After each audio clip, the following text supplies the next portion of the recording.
how you doing? Somehow we have made it to January already, which means we're doing a January wrap up. I actually have great news for you today because by some miracle I managed to read 19 books in January. 19 is still a super high number, but you can also see in the amount of pages read because I read 5,913 pages total this month, which is an average of 211.21 pages per book and an average of 190.74 pages per day. On top of that, I read 3 books I owned, 3 ebooks, 9 galleys from NetGalley, and 4 library books. For star ratings, we have 1 star, 5 2 stars, 3 3 stars, 3 4 stars, and here's the kicker, 7 5 stars. So my average rating is 3.52. Then for age range, I read 10 young adult books and 9 adult books, and 11 contemporary, 6 fantasies, 1 mystery thriller, and 1 paranormal. That's the genre divide. Yeah, great stats. The first book I read in January was my first book of 2023, The Reunion by Kayla Olson, which I give 5 stars to the Galley got to NetGalley. This is a adult contemporary romance, and I really wanted to love this one. I love a good like Hollywood TV show movie setting for books, especially romances, so I was really hyped. Sadly enough, I didn't end up liking this book as much. I just didn't really think there was any chemistry between our 2 main characters. I didn't like our main character and I read it extremely quickly. I just had some issues with it, so that's why I gave it 2 to 5 stars in the end. And it's also, now that I'm talking about it at the end of the month, I feel like it's also quite forgettable because I don't remember that much about it. The book that I read immediately after that is very memorable is Highly Suspicious and Unfairly Cute by Talia Hibbert, which I gave 5 stars to, and it's got up from NetGalley. To have my second read of the year be a 5 star, are you kidding me? I love every second of it. I was very excited to read this because I loved the Brown Sisters trilogy last year, so I was very excited when I got accepted for a Galley of this book. And I really loved it. This is so cute, so adorable.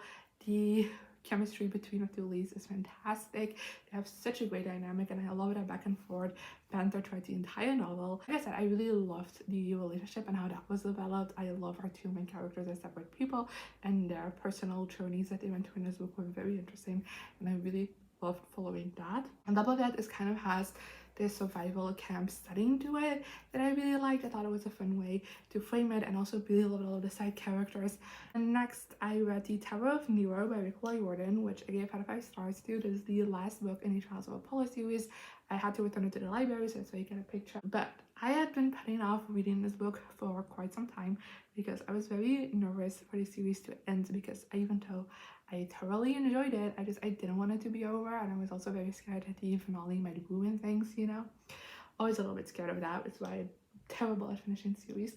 But I made it my mission to have this be like my first physical read of 2023, and I did that, and I loved it so much. This was definitely like my favorite book in the series. It was so good. It was a perfect conclusion. It was high stakes from the very beginning until the very end, and I was on the edge of my seat throughout the entire time. It was so action-packed. It was so good, and I just feel like everything happened the way it was supposed to, and I really loved how everything played out. Then next, I read I Wish You All the Best by Mason Deaver, which I gave 4 to 5 stars to. This is again one I had to return to the library, so you get a picture, and I really enjoyed it. It's not like a 5-star book, but I also can't really tell you why it's not. I have another book like that on this list later on in the month, but I totally enjoyed this. I thought it was such an interesting story. I really love how this balanced like the hard-hitting topics, because this deals with a lot of hard-hitting topics. I love how it dealt with like darker moments and balanced it out with like very lighthearted fun moments. I really love the like journey of kind of like self-discovery our main character goes on throughout this book. I love the family dynamic they have with their sister, and then of course the romance in here is everything. It started off as an amazing friendship, and then of course turned into a very adorable romance, and I loved it. Then next, I read The Cruel Prince by Holly Black, which I got 5 stars to.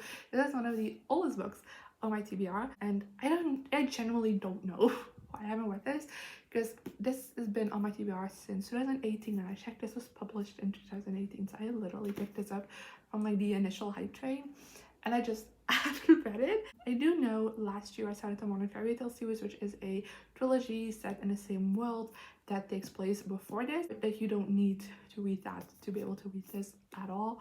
But because I started that, I wanted to finish that before going into this trilogy. So I finished that in December. I wasn't the biggest fan of the trilogy, but it did get me excited for this because I really love the world in that. And I'm very excited to tell you I absolutely adored this book. Like, the odds are stacked against it, but I loved it so much. Like, I completely flew through this. It did not let me go. I was so intrigued.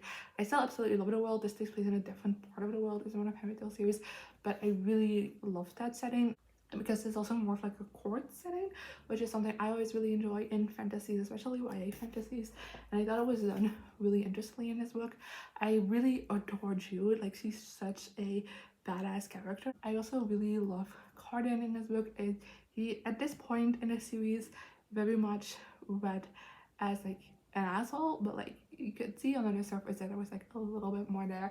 And I was very excited to learn more about him as well. And the plot kept me on the edge of my seat for most of it. Like, next, I read A Guide to Being Just Friends by Sophie Sullivan, which I give 5 stars to, and it's a guy I got from Nagali. This is another disappointment. Why don't the Friends to Lovers hit as good as they used to? I'm starting to question myself. Because I've been enjoying the Enemies to Lovers much more than the Friends to Lovers, and I'm typically a lover of Friends to Lovers story. This one just didn't work out for me because I think what happens in this book is kind of like our two main characters have like this like instant connection, attraction to each other, but they decide to just stay friends because they're both not in like this headspace to be in a relationship. And then eventually, like, throughout the book, their friendship deepens as well as their feelings for each other. And I just think that by the end of the book, those reasons why they didn't feel ready to go into a relationship were still present, and there were never like any development to see them go out of that or become more ready for a relationship. The only development that was there was just their feelings glowing. I just feel like if there are reasons why you're not ready to get into a relationship, like, let me see your progression as towards like taking steps towards that getting better instead of just like going into a relationship. Then next, I read The Villa by Rachel Hawkins, which I gave 5 stars to, and I got from Nagali. And this one, I think it's interesting because I really love the past timeline, because this has like a past and a present timeline, and I really loved the past timeline. I thought that was so interesting, and I loved whenever we got sections of it. But the present timeline, I really didn't like. I didn't like. It was fine, but I was like kind of bored by it. I don't think a lot of it and it happened until the very end. I didn't really like seeing the connections between the two timelines, like the parallels between things. I thought that was really interesting done because it wasn't like very obvious in your face, but like they were there. But I just thought that the past storyline was so much more interesting, and I thought it would be such a more interesting story to just tell that and like leave out the present, because I didn't care about it. Then next, I read Twisted Love by Ana Huang, which I gave 5 stars to after King of Elfhame being one of my absolute favorites of last year. I knew I had to dive into this almost immediately. It was on my top of TBR list, so I already have one checked off. Thank you very much. And I honestly really loved it as well. I thought the dynamic between the two main characters was very good. I loved how they kind of like the relationship developed. I really love Ava as well as a character. It gets pretty dark at times in this book because their personal like journey stuff is very dark, and we go into those things as well. But I like how it was done. I thought it was executed very well. It was maybe a little bit like ridiculous and over the top, but I still had a fun time reading it. The only reason why this isn't a 5-star for me is because Alex, personally, as a romance hero, was just a little bit like too much for me, like too possessive and like too alpha male-y. And then I read a little bit more of like a light read as I read The Camp Half-Blood Confidential by Rick Riordan. This is a little guide. This officially is a 2.5 in the Trials of Polar series, but I think you can read this after you've read the first book of the Trials of Polar series. Officially gave this a 5 stars, but I used to say this kind of like a curtsy rating, because of course I would have given this a 5 stars.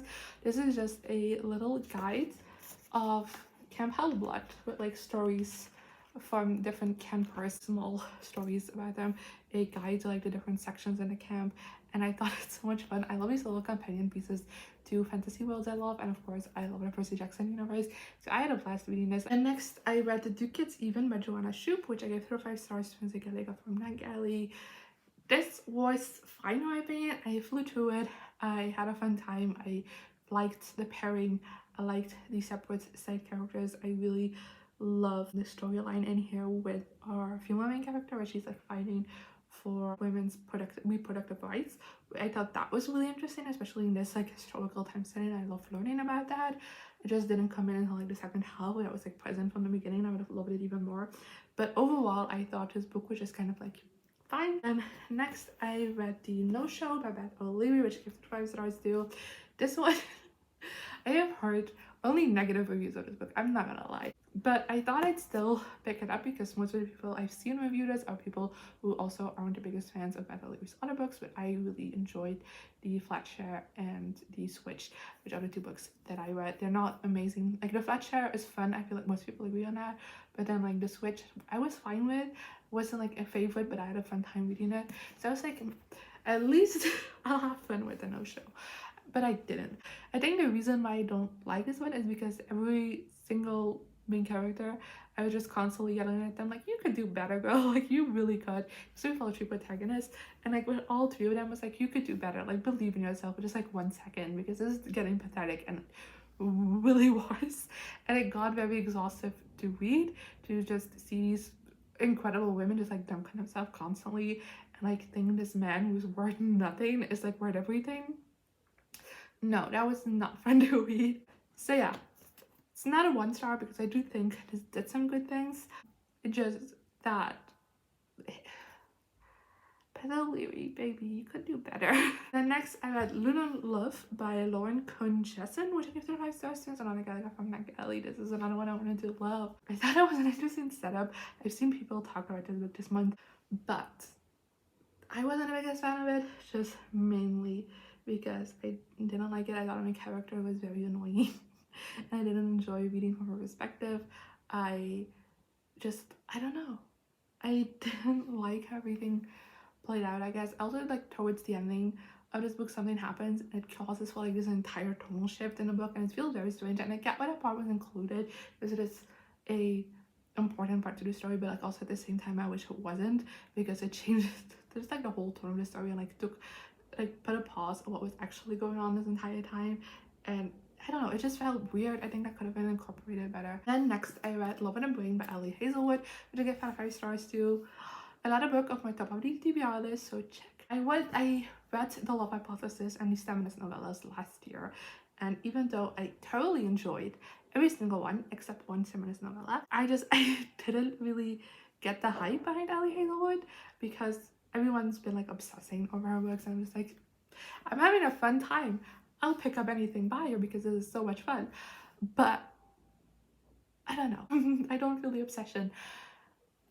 And then I started this book and I was immediately obsessed, like really. Still reads very fanficky, very tropey, very fun, very casual, lighthearted, and I loved it. The ending is very ridiculous and over the top, and I know it, but like I didn't care. I thought it was fun. And I loved the romance and how it was developed. I loved how much of a part their jobs played into this book as well. I thought that was very interesting. And I loved the different side characters. I was obsessed with this. And I inhaled with it. I loved it so much. Then next I read The Wicked King by Holly Black, which I gave 5 stars to. After reading the blueprints, I just knew I had to continue on with the series. It didn't end on a cliffhanger, but I was like just so obsessed with it that I was like, I need more of this. And I loved it so much. I adored it.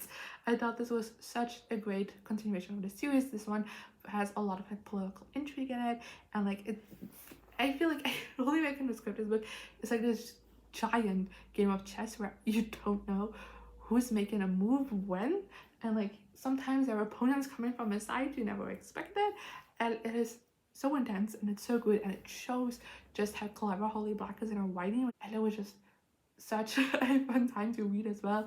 I love Jude and Carden again in this, just as separate characters, but also their romance starts to like peep up a little bit more in this book, and I loved their moments they had together. And I just this one did end on a cliffhanger, so immediately after that I read The Queen of Nothing by Holly Black, which I gave 5 stars to. It's the last book in the series. Oh, did I love this one. I know this one is a bit like controversial, as like most people were disappointed by this book when they read it, especially the very end, the conclusion, saying it wrapped up too quickly. And even though I understand that, I feel like the way it wrapped up feels very in line with the rest of the series. This is again one I inhale read because I just needed to know what was going to happen next constantly. I was on the edge of my seat. I barely was able to breathe because I was like, oh my god, what's happening? And then of course, because I couldn't get enough, I also read How the King of Elfhame Learned to Hate Stories by Holly Black, which I give 5 stars to. It is a little like companion book, like different stories about Carden and him like growing up. I just didn't like it that much. I mean, it's fine. I don't have anything negative to say, but it was fine. And I just felt like it was missing something for me personally. Then next, I read Behind the Scenes by Karelia Stetz-Waters, which I give 5 stars to. And I got from Nageli. This one, I just did not connect with the writing, and that's what caused me to have like a dislike for this book, because I thought like, the main thing that bothered me in this book is that I feel like the emotions were constantly on the highest level, and therefore the actually like big emotional moments didn't have an impact at me because they were at the same height as literally everything else in the novel, and it got like very frustrating to read at times, like exhausting to read. On top of that, I also feel like the two main characters, because we have both of their perspectives in this one, I feel like their voices weren't distinctive enough for that, because I constantly like had to look back and remind myself on which perspective I was reading, because I kept mixing them up. But I didn't hate this. There were some cute moments in here. I thought the romance developed okay. And yeah, there we go. Next, I read Break Up From Hell by Anne de Villa Cardinal. I hope I pronounced it correctly, which I gave 1 of 5 stars to. As I got from Nageli. This is one I should have DNF'd, but I didn't, and I hate myself. Once in a while, these kind of books come around where I, from the beginning, know I hate this. But part of me is still like, no, you know what? There is this little bit in here. It keeps me intrigued. And I'll be like, okay, I'll keep reading. And a little while later, I think, I hate this. And then that part of me is still like, and I keep reading, and then it's done. And it's like, I should have DNF'd that. I hate myself. This is that. I really didn't like this. I thought the writing was extremely juvenile, but in a way where the author less interacted with a teenager in 2012 at the latest. So everything just felt very cringy and weird, and I didn't like it. I didn't like our main character. It's so stupid. Oh my god. And then the whole explanation behind everything, which is why I kept reading, was so stupid as well, and I didn't like it. So then we arrived to our last book of January, which is Reggie and Delilah's You Are Falling by Elise Bryant, which I gave 4 of 5 stars to, and it's kind of like from Nageli. Just like I was sure the best is this one, where I really loved it, but there was just something from keeping me from giving it a 5 star, and I just can't express to you what it is. I really enjoyed this. I loved Reggie and Delilah as separate characters. I loved their romance and how that was progressed. I really love how this takes place on like different holidays, mainly to deviate from that a little bit towards the ending. But I thought that was really fun, and I also really loved that kind of as their feelings for each other started to grow, their definition of what was a holiday also dwindled and became smaller because they just were trying to find excuses to see each other. That was really cute. I loved their personal journeys they go on. Tried this book out. That was really interesting. That's everything I have for you today. I talked way longer than I expected, but to be fair, there were 19 books to talk about, so I had to talk for a while. And you are going to let me know in the comments what you thought of these books, if you read them, as well as some of the books you read in the month of January. And hopefully I'll see you around next time. Bye.